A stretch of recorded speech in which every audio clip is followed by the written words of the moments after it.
ఆయుష్ కానీ దేవుడు ప్రేమతో మనకు దయచేసేదే. దీని కొరకు మనము ఏమీ చెల్లించాల్సిన పని లేదు. అయితే ఆయన ఎదుట కృతజ్ఞత బుద్ధితో కృతజ్ఞతలు చెల్లించడం చాలా మంచిది. దేవునికి కృతజ్ఞతలు చెల్లించడం మంచిది. దేవుడు మనకు అనుగ్రహించిన వీటన్నింటి విషయంలో మన దగ్గర ఏం కోరుకుంటాడు అనేది కూడా అవసరమే. దేవుని దగ్గరికి వచ్చిన ప్రతి బిడ్డ కూడా ఏదో ఒకటి కోరుకుంటాడు. నాకు ఇది కావాలి, అది కావాలి, ఆరోగ్యం కావాలి, నా అప్పులు తీరాలి, నా భార్య బాగుండాలి, నా పిల్లలు బాగుండాలి, నాకున్న వ్యాపారము, నాకున్న వ్యవసాయము, లేకపోతే ఇవన్నీ కూడా ఏదో ఒకటి కోరుకుంటాం. మనం కోరుకున్నది దేవుడు మనకు దయచేయాలి. అవునంటారా కాదంటారా? మనం కోరుకున్నది దేవుడు మనకు దయచేయాలి. అవునంటారా కాదంటారా? దేవుడు మనకు దయచేయాలంటే దేవుడు కూడా మన దగ్గర ఒకటి కోరుకుంటాడు. నువ్వు ఇది చేయి, నేను అది చేస్తాను అని. ఎప్పుడు కూడా మనము ఒక కిరాణా కొట్టుకెళ్ళి సార్ 1 కేజీ పప్పు ఇవ్వండి అంటే ఊరికే ఇవ్వడు ఆయన. అంటాడు కేజీ పప్పు వచ్చి ఒక 120 రూపాయలు, 100 రూపాయలు అంటాడు. 100 నువ్వు ఇస్తే కేజీ పప్పు ఆయన నీకు ఇస్తాడు. 100 ఇవ్వకుండా కేజీ పప్పు ప్రభు నీకు ఇవ్వడు. ప్రతిదీ కూడా ఇచ్చి పుచ్చుకోవడమే. భర్త భార్యని ప్రేమిస్తే భార్య కూడా భర్తని ప్రేమిస్తుంది. తల్లిదండ్రులు పిల్లల్ని ప్రేమిస్తే పిల్లలు కూడా తల్లిదండ్రుల్ని ప్రేమిస్తారు. ప్రపంచం అంతా కూడా ఇచ్చి పుచ్చుకోవడమే. ఇవ్వకుండా పుచ్చుకునేది ఏమీ లేదు. ఆఖరికి వ్యవసాయం చేసే రైతు తన పొలంలో విత్తనాలు వేసి అది బాగా పండాలంటే దానికి కావలసిన ఎరువులన్నీ కొని వేస్తేనే, అంతేగాని ఆ విత్తనాలు తీసుకెళ్ళి ఆ పొలం గట్టు మీద పెట్టి ఏడ్చుకుంటా భూమి పండు అంటే పండుతుందా? పండదు. విత్తనాలు చెడిపోతాయి. భూమి పిచ్చి మొక్కలన్నీ మొలవడం ప్రారంభిస్తుంది. ప్రపంచంలో ఏది కూడా ఇవ్వకుండా మనం పుచ్చుకునే అవకాశాలు లేవు. ఇస్తేనే నువ్వేదైనా పుచ్చుకుంటావు. దేవుని దగ్గర నుండి కూడా మనం ఏదైనా ఇస్తేనే ఆయన మనం అడిగింది దయచేస్తాడు. నేనేమి ఇవ్వాలి అనే ఒక ప్రశ్న వేసుకో. ఏమి ఇవ్వాలి నేను? దేవుని గ్రంథంలో ఒకసారి నెహెమ్యా గ్రంథము 9వ అధ్యాయం 1 నుండి 3 వచనాల దాకా మీకు చదివి చెప్తాను. దయచేసి నెహెమ్యా గ్రంథము 407వ పేజీ, నెహెమ్యా గ్రంథము 9వ అధ్యాయం 1 నుండి 3 వరకు. నేనేమి ఇవ్వాలి అనుకునే ప్రతి బిడ్డ అందులో ఉన్న విషయాలు నెమ్మదిగా చదవాలి.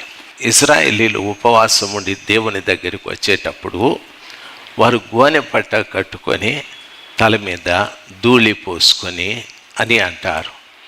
ధూళి అంటే దుమ్ము, ధూళి అంటే దుమ్ము అని అర్థం. 407వ పేజీ.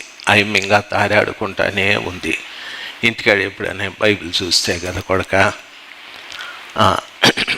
407వ పేజీ చూడండి. ఇశ్రాయేలీయుల సర్వ సమాజము అంటే 12 గోత్రపు ప్రజలు, లక్షల మంది ప్రజలు దేవుని దగ్గరికి బయలుదేరినారు. ఎవరి దగ్గరికి బయలుదేరినారు? ఎందుకు బయలుదేరినారంటే ఉపవాసం ఉండటానికి బయలుదేరినారు. ఉపవాసం ఉండటానికి బయలుదేరిన ఆ ప్రజలు ఏం చేసినారంటే వాళ్ళు గోనెపట్ట కట్టుకున్నారు, తల మీద ధూళి పోసుకున్నారు.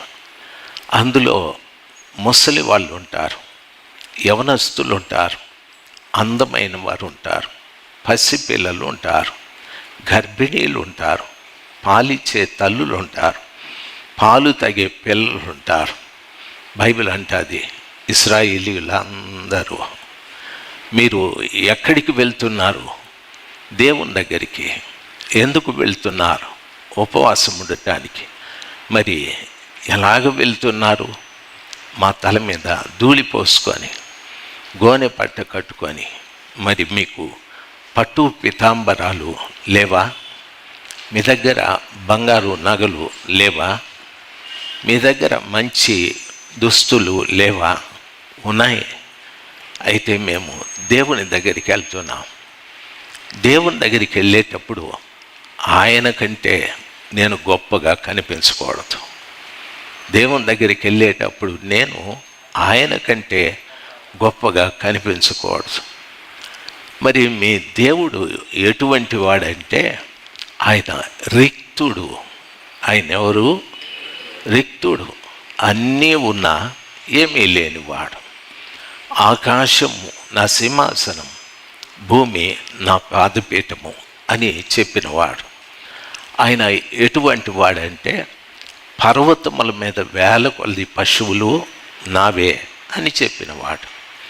ఆయన ఎవరంటే బంగారం నాది, వెండి నాది అని చెప్పినవాడు.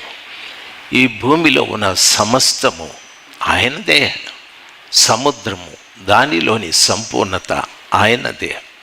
ప్రతి ఒక్కటి ఆయనవే. అయినా నా దగ్గరికి ఆయన వచ్చేటప్పుడు రిక్తుడుగా వచ్చినాడు. యేసయ్య నా దగ్గరికి వచ్చేటప్పుడు రిక్తుడుగా వచ్చినాడు, ఏమీ లేనివాడుగా.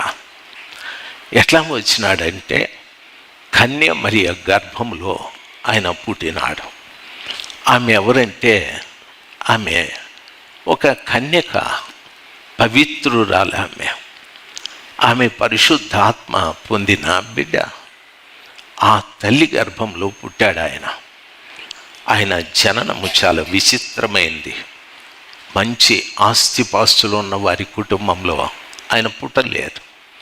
ప్రజలందరూ ఆయన రాజుల గృహాల్లో పుడతాడని రాజుల ఇండ్లను వెళ్ళి వెతికారు. అక్కడే లేడు ఆయన. ఒక పేదరాలి కుటుంబంలో పుట్టాడు ఆయన. రిక్తుడుగా వచ్చాడు. ఎంత కలిగిన ఆ గొప్ప దేవుడు నా దగ్గరికి రావటానికి రిక్తుడుగా వచ్చాడు. ఎందుకు నా దగ్గరికి రావాలి? నేను పాపిని కాబట్టి. అయితే ఆయనకేమి?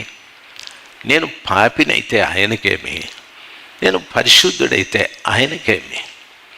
నేను పాపినై చనిపోతే నరకానికి వెళ్ళిపోతాను, వెళితే వెళ్తాను, ఆయనకేమి? అంటే నన్ను కలుగజేసిన వాడు ఆయనే.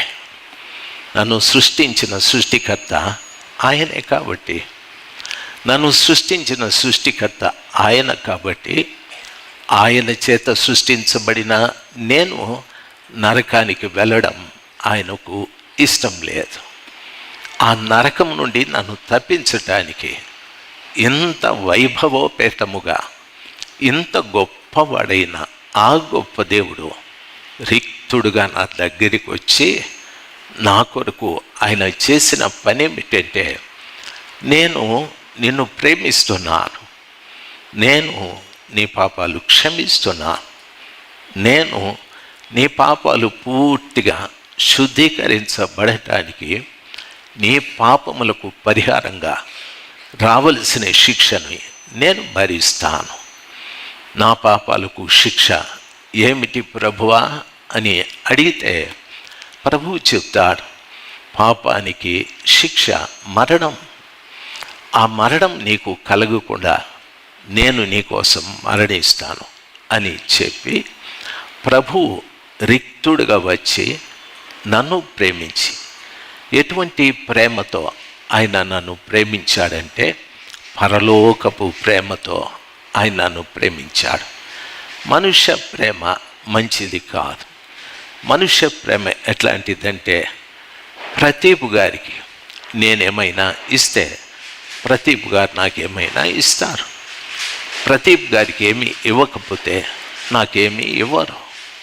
ఆ విధంగా కాదు.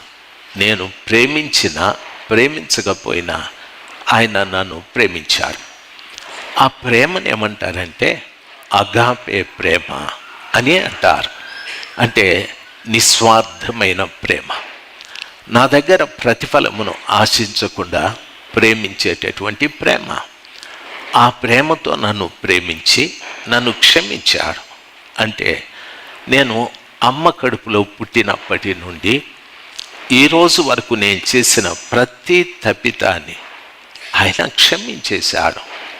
క్షమించి నా కోసరం ఆయన చేసిన మరొక గొప్ప త్యాగం, ఆయన నా పాపమునకు పరిహారమైన మరణమును తొలగించటానికి ఆయన సిలువలో అపరాధిగా సిలువ వేయబడ్డాడు.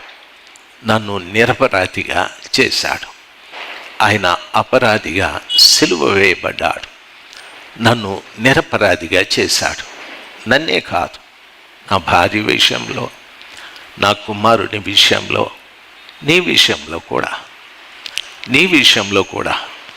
దేవుడంటే ఎవరో తెలియని ప్రతి వారి విషయంలో కూడా ఆయన ఆ రీతిగా సిలువ మరణము పొందునంతగా ఆయన శిక్షను భరించాడు.